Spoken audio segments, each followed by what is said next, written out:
le Covid-19. Apparemment, c'est un plan bien huilé, un plan machiavélique. Mon cher Gros, vous faites bien d'antérioriser le phénomène parce qu'on veut nous faire croire que... Ça date d'hier. Et dans le même sens, je voudrais convoquer ici le fait que on peut indiquer que tout est déclenché lorsqu'à l'OMS, alors qu'avant, oui, on avait, c'est l'OMS qui écrivait, qui édictait et qui considérait que l'homosexualité est une maladie. C'était écrit dans les documents de l'OMS. À partir du moment où l'OMS a décidé que l'homosexualité n'est plus une maladie, sans nous dire par quel mécanisme médicaux cette pathologie a cessé d'être une pathologie. C'est là où tout a déclenché. Pourquoi? Parce que la transformation de l'homosexualité de maladie en non-maladie a créé un portail géoscientifique, oui, a créé a jeté les bases d'une matrice qui a permis de créer les conditions de l'avènement du sida, et posez-vous la question pourquoi les gens peuvent maintenant nous créer les vaccins en 2 jours, et depuis on ne nous crée pas le vaccin, il n'y a pas de vaccin du sida.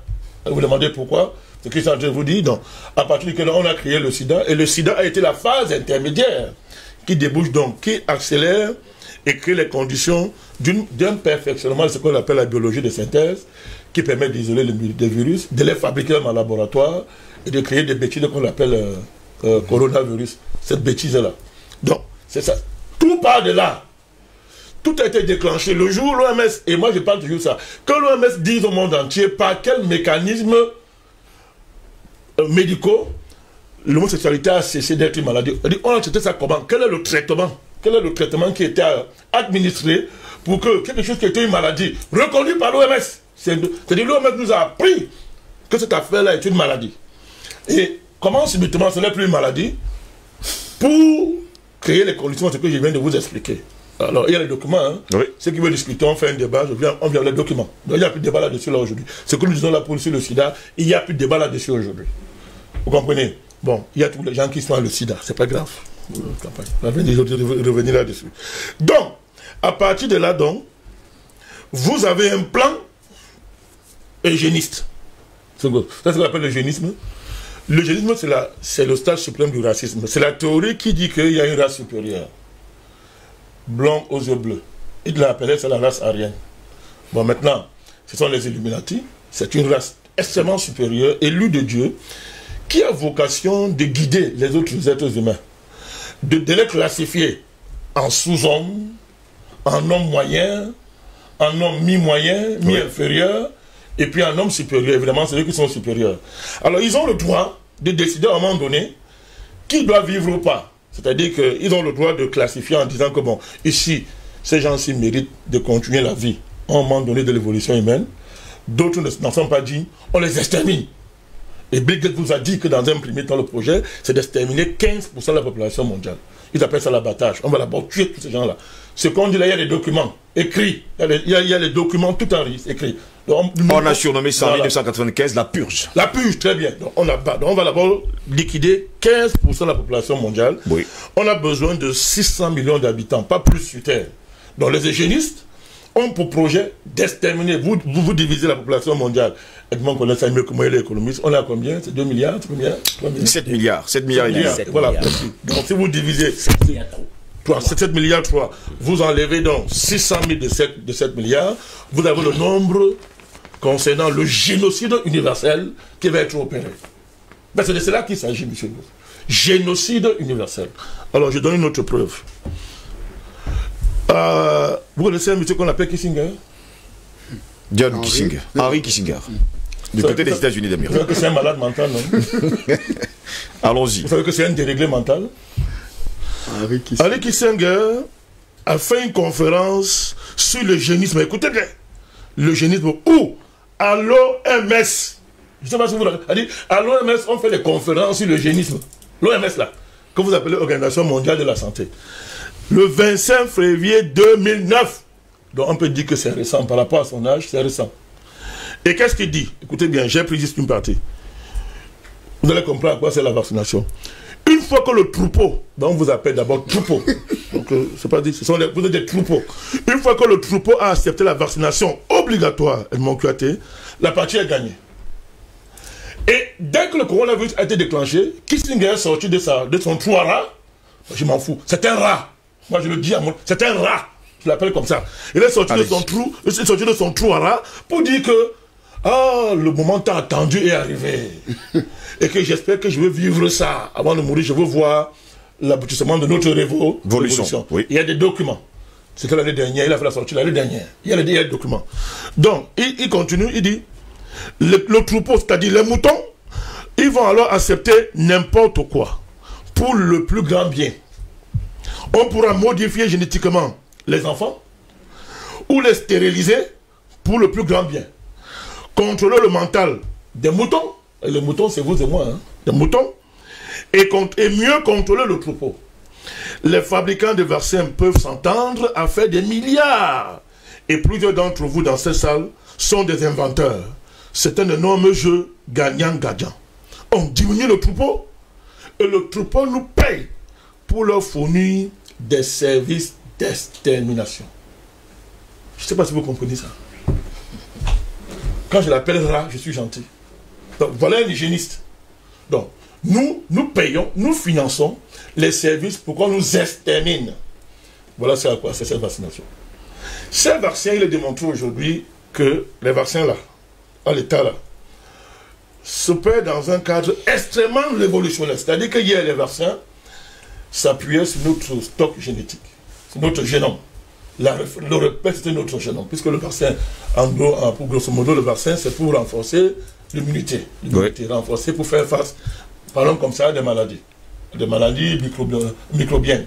Donc, cette fois-ci, la révolution, c'est quoi? C'est que pour la première fois dans l'histoire de l'humanité, les vaccins qu'on veut nous infliger, nous inoculer, sont des vaccins qui sont faits à base d'ARN. Ça veut dire, Edmond Kouyaté, que on supprime notre immunité naturelle. Écoutez bien. On ne change pas. Il ne change pas. Il change là, c'est un mot poli. On supprime notre immunité naturelle en la transformant en immunité virtuelle, basée sur le ARN, qui a la capacité de transformer tout notre corps, tout notre tissu, tout notre stock génétique. Je voudrais vous rappeler que toutes les conventions internationales interdisent de toucher le génome humain. Le génome humain est la dernière frontière sacrée de l'être humain. Il dit toutes les conventions internationales. Je voudrais demander ici à Mondo Vision, par quel mécanisme les films pharmaceutiques ont eu le droit de posséder notre génome humain, au point de nous sortir un vaccin qui a la capacité de transformer notre génome humain pour nous faire basculer dans la transhumanité, c'est ce qu'ils disent. Et on vient de vous expliquer. C'est quoi la transhumanité? La transhumanité, c'est quoi? C'est que tu deviens un type d'homme. En fait, tu es un homme qui a la propriété des hygiénistes. Qui, à partir de la puce qui est dans ton corps, et par la médiation de la 5G qu'ils installent partout à la faveur du Covid, ils installent ça partout, dans les pays européens partout, donc, qui par la médiation de la 5G, donc, contrôle notre vie. C'est-à-dire, peuvent décider qui va mourir. Deuxièmement, rendre malade qui veulent. C'est-à-dire que ils ont un ensemble d'informations sur ta santé, pardon, comme ça peut parler que de ça, et on a analysé tes gènes, on sait que tu as des dispositions pour telle maladie. C'est normal, tu peux voir ça c'est normal. Alors on accélère ça, on active, tu es malade. Parce qu'on veut que tu consommes beaucoup de remèdes, tu dois acheter beaucoup de remèdes, il faut que tu consommes de remèdes, soit on veut t'éliminer. Je vous ai dit qu'il y a tout un génocide universel qui doit être fait. On veut 600 millions d'habitants sur Terre, pas plus. Donc, on va contrôler nos sentiments, on va les modifier, nos sentiments. Ça veut dire qu'imaginez-vous, si une guerre se déclenche, on peut faire que les militaires soient des robots. Ils tuent sans état d'âme. Ils n'ont plus de sang, ils n'ont plus de sentiments, ils n'ont pas de conscience, ils n'ont pas de remords. Ils peuvent raser, ils rasent tout un pays sans aucun problème. On va activer ça à travers la puce qu'on a mis en vous. On va moduler votre capacité à faire les rapports sexuels. C'est-à-dire qu'on peut décider que vous faites un rapport sexuel par an, par mois, par semaine. On décide de ça là-bas. À partir, eux, ils décident de ça. Bref, c'est quelque chose qu'on n'a jamais vu sur terre. C'est même pas un crime contre l'humanité, c'est l'abomination dont parle la Bible. C'est l'abomination de l'abomination qui est là devant nos Moshengos. Et pour réussir leur plan, vous voyez aujourd'hui dans les pays européens, en Allemagne, partout, ça s'accélère. En Allemagne, en Australie, là, ils sont carrément fous. Ça s'accélère. Même si les peuples résistent, on est fiers que il y a des résistances fortes qui font reculer les pays, des États, c'est très bien en Europe. Alors le plan est clair. Comment on va nous imposer ça? Un, c'est parce qu'ils appellent le passeport sanitaire. Le passeport sanitaire, c'est ton téléphone, dans ton téléphone. Il faut que ton téléphone concentre toutes les informations sur ta santé. Et puisse prouver que tu as été réellement vacciné. Tu as fait le test PCR, je dis bien test PCR. C'est pas par hasard. C'est un faux test. Donc c'est un test qui a été conçu pour rendre les gens malades. Oui. Voilà. Donc tu as validé le test PCR et tu as été vacciné au COVID. Sinon, tu ne prendras plus aucun avion sur cette terre. Pour ne parler que de ça. Tu ne pourrais pas aller au cinéma. Tu ne pourrais pas aller dans des rassemblements les plus simples. Tu peux aller à des meetings. Pour que les gens comprennent bien ce qu'on prépare. Et alors nous parlons, vous avez des compagnies d'abord. l'IATA, l'Organisation internationale des avions, a déjà dit que lui, il veut avoir toutes les informations sur la santé des gens. Et vous avez des compagnies en réunion qui sont déjà engagées dans ça. Je vous lis rapidement, je vais terminer par là. Allons-y rapidement. Parce qu'il faut qu'on parle avec les preuves. Hein.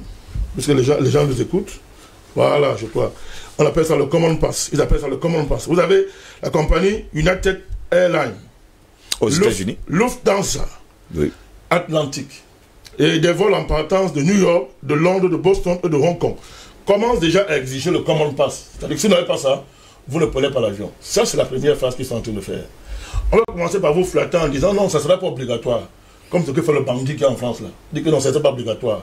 Mais quand ce n'est pas obligatoire, mais les conditions qui sont posées à ceux qui ne veulent pas se vacciner rendent le vaccin de fait obligatoire. On dit que ce n'est pas obligatoire pour ne pas énerver les gens. Mais de fait, ça sera obligatoire. C'est là où ils sont en train de partir. Regardez donc les pays africains. Non seulement à l'heure actuelle en Europe, toutes les statistiques en matière de létalité démontrent qu'on a moins de 5% de létalité. Donc, rien, absolument rien ne justifie les vaccins. Parce que vous avez 5% des gens qui sont malades sur 95% de la population. Tous les tests PCR sont faux. C'est démontré maintenant en Italie, c'est un scandale en Italie. Une enquête d'État italien a démontré que le test est faux à près de 95%. Enquête d'État italien. Tous les scientifiques le démontrent. Alors vous avez moins de 5% d'une population qui est frappée de létalité due à cette maladie. Le reste, les gens survivent, se portent bien. Donc on vaccine pourquoi? Mais maintenant regardez à l'Afrique. L'Afrique a vaincu le Covid. C'est connu. Nous on mange ça. Nous on s'assoit quand on mange le matin, on met le Covid dans le pain, dans le déjeuner, on boit, on mange. Ça nous renforce. Bon, quand l'Europe commence à faire ce qu'on est en train de dire là, l'Union européenne commence à imposer les vaccinations, à imposer le passeport sanitaire. Les Africains qui dépendent de l'Europe, écoutez-moi bien, avec des présidents qui ont choisi de dépendre de l'Europe. C'est-à-dire des présidents, des hommes d'affaires, des ministres, des religieux, parce que tout ce que vous voulez, s'ils font un jour sans prendre l'avion, ils meurent, ils vont mourir. Ils se soignent tous à l'étranger. Monsieur Ngos, voici un continent qui n'a pas de malades. Que disent nos autorités par rapport à ce projet de passeport sanitaire? Silence total jusqu'à présent. Donc, dès que ça va être imposé en Europe, il restera quoi à l'Afrique, le monde traité? Absolument rien, on comprend. Il faut donc que nous on s'élève. On est en train justement de s'élever. L'assurer les gens qui nous écoutent. Ça passera pas. Ne vous inquiétez surtout pas. On comprend déjà, parce qu'on commence à entrer dans le vif du sujet, et pendant ce temps,